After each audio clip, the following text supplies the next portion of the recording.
Hello, my dear friends. Today we will read class 7th chapter number 2 and chapter name is Those Three Beer. आज हम करेंगे इसके question and answers. So let's start. सबसे पहले करेंगे हम fill in the blanks. तो question fill in the blanks with words from the story, यानी कि जो ब्लैंक स्पेस दिए गए हैं उनको स्टोरी से फिल करना है, स्टोरी में से देख देख करके. तो फर्स्ट देखते हैं. The house usually have, blank space दिया गया रूफ, तो इसमें आएगा sloping slate. Second is all bears are full of suspicious, the roofs are covered with pumpkins during the sunny months. Fourth देखेंगे. The bear landed on dry leaves with a thump. Fifth देखेंगे. The boy and his friend found a trail of, इसमें आएगा half eaten pumpkins. तो ये आपके fill in the blanks हो गए हैं. अब हम देखेंगे answer this question with reference to the context, यानी कि इसमें जो आपको पैराग्राफ दिया गया है, जो जो भी बुक लेसन से हैं, एक लाइन हो दो लाइन हो वो पैराग्राफ ही बोला जाएगा. दो लाइन हो तो पैराग्राफ बोलेंगे, एक लाइन तो वन लाइन ही बोलेंगे इसके लिए. तो देखेंगे इसमें आपको रेफरेंस के साथ में, कॉन्टेक्स्ट के साथ में तब इसके क्वेश्चन आंसर करेंगे. तो रेफरेंस सॉरी आपका पैराग्राफ है वो देखेंगे, वो है first. Since it wasn't a very big branch there was a lot of bear showing on either side. ये आपका पैराग्राफ है. अब इसका रेफरेंस देना हमें. तो रेफरेंस वही होता है जो आपका लेसन से, जो कहाँ से ली गई ये लाइनें और किसने लिखी हैं. तो देख रहे हैं हम रेफरेंस है. These lines have been taken from the lesson those three bears written by Ruskin Bond. तो ये जो लाइन्स ली गई हैं दोज थ्री बियर्स चैप्टर से ली गई हैं और इसको लिखा है रस्किन बॉन्ड ने.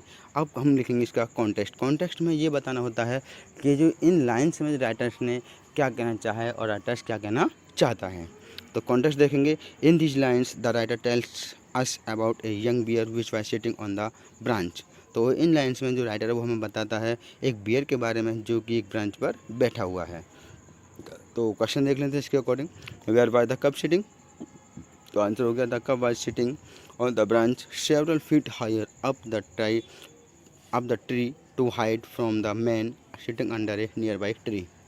तो जो कब है वो एक ब्रांच पर बैठा हुआ है सेवरल फीट हाई, जो कि बहुत मतलब कई फीट ऊंची है, ट्री पर बैठा और अपने आप को छिपाया हुआ है एक मैन से, जो उसके बराबर में एक पेड़ ज़्यादा घर पर था, लेकिन यहाँ पर under a nearby tree यहाँ पर हमने बोला है.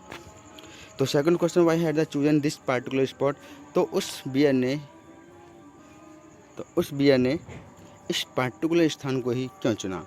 तो देखेंगे answer. Because it was not a very big branch and there was a lot of bear showing on either side. क्योंकि ये थोड़ा सा बड़ा, ये ज़्यादा बड़ा, इसकी जो शाखाएँ थी वो ज़्यादा बड़ी भी नहीं थी और इसके दूसरी साइड में दूसरी ब्रांच पर बहुत सारे बियर भी लेटे हुए थे, वहाँ पर थे, अरेस्ट कर रहे थे. सी क्वेश्चन देखेंगे. What does there was a lot of bear showing on either side mean. तो ये जो पैराग्राफ में लाइन दी गई है तो इसका यहाँ पर मीन पूछा है, इसका मतलब क्या है. तो आंसर देखेंगे. It means that there was several bear already sit on that branch. तो इसका मतलब यही है कि उस ब्रांच पर और भी बहुत सारे बियर बैठे हुए थे. ठीक है. हम देखेंगे दूसरा paragraph. The startled young bear tumbled out of the tree, dropped through the branches some 15 feet and landed with a thump in a pile of dried leaves. जो स्टार्टल यानी कि चौंका हुआ, जो आश्चर्यचकित जो बियर है वो पेड़ पर से नीचे गिर जाता है, पेड़ से नीचे गिर जाता है, जो कि सम 15 फीट, लगभग नियर अबाउट 15 फीट था, उस पेड़ की ब्रांच से नीचे गिर जाता है. And landed with A thump, और एक आवाज़ के साथ में गिरता है. कहाँ पर गिरता है. इन पाइल ऑफ ड्राइड लीव्स, जो कि ड्राइड लीव्स यानी सूखी पत्तियों का जो ढेर था, पाइल बोलते हैं ढेर, उसके ऊपर वो गिरता है. तो रेफरेंस सेम रहेगा, जो रेफरेंस हमने पहले दिया हुआ वही सेम रहेगा.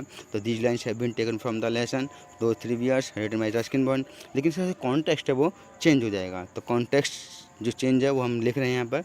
इन these lines the writer tells us about when the young bear cub fell down from a 15 feet higher tree. तो इन लाइन्स में राइटर्स बताता है कि जब एक यंग बियर जो है, उसका जो शावक है, जो बच्चा है, वो एक 15 feet हायर ट्री से गिर जाता है, तो उसके साथ क्या होता है.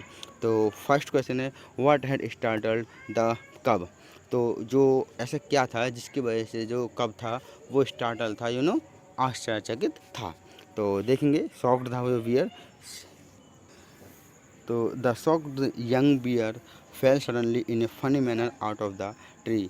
तो जो जो आश्चर्य के जो यंग बियर था वो अचानक से गिर जाता है एक फ़नी मैनर, एक बहुत ही मज़ेदार रूप से गिरता है, ठीक है, आउट ऑफ द ट्री, यानी उस पेड़ से नीचे गिर जाता है। तो सेकंड क्वेश्चन है, why was he hiding in the tree. तो उसने अपने आप को पेड़ के नीचे, पेड़ के मतलब पेड़ पर ही क्यों छिपाया हुआ था। आंसर है like all bears this young bear was full of curiosity. तो सभी बियर्स की तरह ये जो छोटा बियर था ये भी भरा हुआ था क्यूरियोसिटी, क्यूरियोसिटी बोले जिज्ञासा से भरा हुआ था, ठीक है। सो इसलिए he is hiding himself in the tree, इसलिए उसने भी अपने आप को पेड़ पर छिपाया हुआ था। सी डू यू थिंक द कब लाइक्स ह्यूमंस। तो क्या तुम सोचते हो कि जो कब है वो ह्यूमंस को लाइक करता। अब इसका आंसर तो आप खुद दे सकते हैं, अगर वो लाइक करता तो ह्यूमंस के पास आता, वो क्यों पेड़ पर छिपता जा करके क्यों भागता। तो इसका आंसर हो जाएगा नो, द कब डोंट लाइक ह्यूमंस।